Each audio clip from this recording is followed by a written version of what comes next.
We're moving fast through Ravnica Legion spoilers, and today we have a new host of craziness to talk about. Gate cards, anthem effects, build-arounds, another friggin' lightning bolt and standard, and more. I do hope you enjoy this Ravnica Legion's preview video, and if you do, remember, hit that like button. Seriously, it's right below the video. It helps out a lot. Just give it a click, like, for me.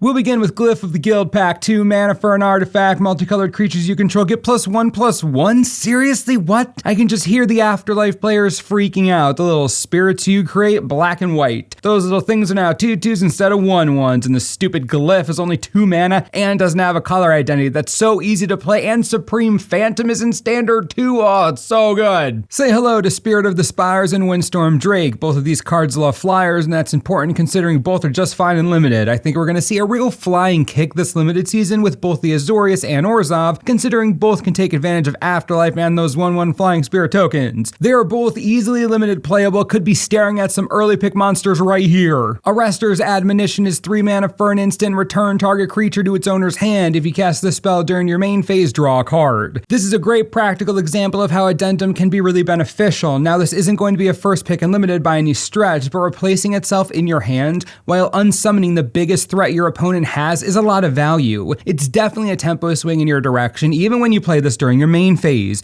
That's the beauty of card draw. You essentially cycle a card and force your opponent to play their big thing again. Normally you'd want to cast this at the end of your opponent's turn, but by waiting a half turn, boom, extra card out of the deal, can't argue with that. Font of Agonies is 1 black mana for an enchantment. Whenever you pay life, put that many blood counters on the font. Pay 2 mana and remove 4 blood counters from the font to destroy target creature. Okay, at first glance I didn't see a lot going on, but when you think about it, there's a lot this can do in standard. Adanto Vanguard forces you to pay life, Shocklands let you pay life, Doom Whisper. There are plenty of ways in standard to pay life, and something like the font may be good in an Orzhov deck that fiddles with your life total. Being able to get extra benefit from the Vanguard's 4 life cost could be cool. If we're talking guaranteed playability though, it would have to be Commander. Synergizes really well with Phyrexian mana, looking at you, Dismember, but beyond that has immense value in decks already paying life. Erebos, God of the Dead, perfect place for this nonsense. Gates Ablaze is 3 mana for a sorcery. It deals X damage to each creature where X is the number of gates you control. All of a sudden, gate decks are a bit more real. 3 mana at sorcery speed to probably wipe the board isn't bad at all, especially if you're in a deck playing a bunch of gates and that damage is more or less guaranteed. If there's ever going to be a gate deck in standard, Gates Ablaze will be in that deck because wow, what a beating. Mirror Match is 6 mana for an enchantment. Whenever a non-token creature enters the battlefield under your control, flip a coin until you lose a flip. For each flip you win, create a token that's a copy of that creature. Those tokens gain haste. Exile them at the beginning of the next end step. Pretty sure this card is meant for Cinder Vines and Acuity. It's a clunky enchantment that loves flipping coins. I don't actually see this getting a ton of play in Commander because it seems a bit narrow, but it's definitely a fun card to dirtle around with. Skewer the Critics is 3 mana for a sorcery with a spectacle cost of 1. Skewer the Critics deals 3 damage to any target. What? Wizards. What? Really? Did mono red really need this? Was a Lightning Strike not enough? Wizards Lightning not enough? Risk Factor not enough? Chain Whirler not enough? Lava Runner not enough? Seriously? Skewer the Critics is just the latest in a long line of cards dedicated to making mono red burn unbeatable. Make no mistake, this is Lightning Bolt. It's unreal. I'm actively upset right now. Friggin' just great. Bedeck is 2 hybrid black and red mana for an instant. Target creature gets +3/-3 until end of turn. Bedazzle is 4 of anything, 1 black and 1 red for an instant. Destroy a target non-basic land. Bedazzle deals 2 damage to target opponent or planeswalker. This is a solid split card. You can't ever underestimate the power of removal, especially at instant speed and especially at 2 mana. Urge to Feed was really good even if you didn't have any vampires. This card is no different. Not only does it come with a great top end card in case you don't need the removal anymore, you get to kill a Adanto Vanguard, Banalish Marshal, any creature in mono red that isn't a pump steamkin. You get where I'm going with this. Great way around indestructible, and you don't even need to play red to run it. Just oh yeah. Fireblade Artist is 1 black and 1 red for a 2/2 human shaman with haste. At the beginning of your upkeep, you may sacrifice a creature. When you do, the artist deals 2 damage to target opponent or planeswalker. I love that you're able to target a planeswalker with this ability, and haste means that he's gonna fly in real fast and real hard. My only issue is finding enough creatures to sacrifice. Thank goodness it is a May ability because you might run out. But if you can find a way to get a steady stream of sacrifice fodder, most planeswalkers aren't gonna live very long, probably most opponents either. It's a cool card. Azureus Sky Guard is 4 of anything, 1 white and 1 blue for a 3/3 human knight with flying and first strike. Creatures your opponents control get -1/-. Oh, wowza. What a beating this card is in Limited. 6 mana is a lot, but it dampens your opponent's offensive and defensive capabilities, and it has flying and first strike. What a huge nightmare of a card. Obviously meant only for Limited because of the cost, but this is definitely a first pickable hottest dang ever. Dovin's Acuity is one of anything 1 white and 1 blue for an enchantment. When the Acuity enters the battlefield, you gain 2 life and draw a card. Whenever you cast an instant spell during your main phase, you may return the Acuity to its owner's hand. Alright, so we're basically looking at the Azureus version of Disinformation Campaign, and I could not be happier. We've already seen how good Addendum can be. Using instants on your main phase to draw cards and gain life, that's basically everything the Azureus want to do in this upcoming Limited format now. I'm not sure that this is going to be as standard playable as Disinformation Campaign, because Surveil is insane and forcing your opponent to discard is also insane, but we'll see. Regardless, this could be a huge bomb in Limited. Watch out. Rough translation, Cinder Vines is 1 red and 1 green for an enchantment. Whenever an opponent casts a non-creature spell, Cinder Vines deals 1 damage to that player. You can also pay 1 and sacrifice Cinder Vines to destroy target artifact or enchantment, and the vine deals 2 damage to that permanent's controller. All of this for 2 mana. That is crazy pushed for standard. I expect to see this card in standard sideboards until rotation at the very least. This Gruul enchantment is going to punch control decks in the face. Control players only really cast non-creature spells, and then you can sacrifice it to destroy a Searcherous Canter, or Treasure Map Razor's Gateway, or Ixalan's Binding, or Seal Away. You get my point. This card is 100% standard playable. Gruul players be very happy about this, kinda nuts. Clan Guild Mage is 1 red and 1 green for a 2/2 human shaman. You can pay 2, tap it, and target creature can't block this turn. You can also pay 3, tap it, and target land you control becomes a 4/4 elemental creature with haste until end of turn. This is a nice Guild Mage. Tapping to make the elemental is rough, but still, great way late game to stop an onslaught or get in for those last points of damage. And the first ability is pretty good against big blockers. Clan Guild Mage is designed for a serious ground battle, and I love it. It's perfectly fine for Limited. Ethereal Absolution is 4 of anything 1 white and 1 black for an enchantment. Creatures you control get +1/+1. Creatures your opponents control get -1/-1. You can also pay 2 of anything 1 white and 1 black to exile target card from an opponent's graveyard. If it was a creature card, you create a 1/1 white and black spirit token with flying. I know that you want to talk about playability, but think about what's happening here. Quote, time to let the dead be dead. Kaya is freeing all the Orzhov ghosts. What's that going to mean for the Orzhov? The entire guild runs on forcing people to pay debts even beyond the grave. How is the church going to exist now? I am both baffled and nervous. The changing landscape is here. The Orzhov Syndicate is forever going to change. That's some powerful stuff. If we're talking playability, this is a real big enchantment that isn't meant for standard play. This is meant for commander play, coming with a mini Elishanorn static effect. The Absolution is going to work best in go-wide strategies, probably a token deck to be honest. Teysa Orzhov Scion would be thematic, Gave would be powerful, even Regna and Krav, the Battle Bond duo. Lots of places for this card. Sharkdo Crab is 2 of anything 1 green and 1 blue for a 4/4 fish octopus crab. Okay, seriously, I love this guild, love these creature types. Before we even get into the card up to this point, we have a fish octopus crab, a merfolk wizard mutant, a frog lizard, a Vidalcan rogue mutant, a troll frog warrior, a human lizard warrior, an elf lizard warrior, an elf crab warrior, and more. Simic is great. Anyway, Sharkdo Crab is 4 mana for a 4/4 that can become a 5/5 with another mana investment, not bad for Limited. But then whenever 1 or more +1/+1 counters are put on the crab, tap target creature an opponent controls, that creature doesn't untap during its controller's next untap step. What a solid card for a Simic Limited deck. Get a few +1/+1 counter generators and boom, Sharkdo Crab is going to out-tempo your opponent so hard. Another great card for Limited, nice. Plaza of Harmony is a non-basic land card. When it enters the battlefield, if you control 2 or more gates, you gain 3 life. You can tap it to add colorless, and you can tap it to add 1 mana of any color that a gate you control could produce. Another interesting gate synergy card. We haven't seen Maze's End or anything like that, but a gate deck is looking really interesting now. Plaza of Harmony is a great way to recoup some life, as all gate decks get off to a pretty slow start. Then you get some additional fixing. It's a fine card to me. We're closing in on the end of Ravnica Allegiance spoiler season, but we're not there yet. Today's releases were a little ridiculous. I don't know about you, but that new Lightning Bolt, uncool. Seriously uncool. Gruul enchantment, same thing. What a nightmare the set's gonna be, just nuts. Be sure to let me know what you're thinking down in the comments and we'll talk about it. Also, with previews ending soon, what kind of Ravnica Allegiance videos would you like to see? Let me know. Be sure to stay tuned to the channel for the latest and most reliable Ravnica Allegiance spoiler information you could ever need. And as always, thanks for watching and we'll see you next time. This video is brought to you in part by TCGplayer.com. Ravnica Allegiance promises to be one of the most bomb sets we've seen in a while, and it's hard to argue with that. You can pre-order boxes right now on TCG player for $97 each. It's a great price. If you don't have a local game store or yours is charging way too much, I got you back. Click the link on the screen, get some boxes of a great set, helps to channel a bunch. Enjoy.